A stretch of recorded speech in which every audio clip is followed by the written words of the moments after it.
Today we have the 2025 Ford Tourneo Custom. This vehicle was done just under 17,000 miles. It has an automatic transmission and a diesel fuel type.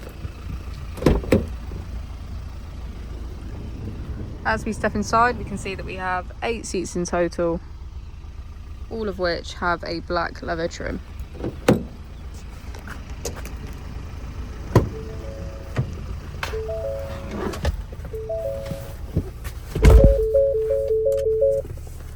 To the left of our steering wheel, we have cruise control as a feature, as well as voice control.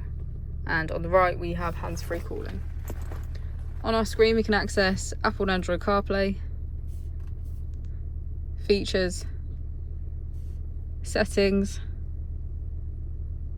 navigation, radio, and smartphone integration. If we put the vehicle into reverse, we can see that it comes with a parking camera with front and rear parking sensors.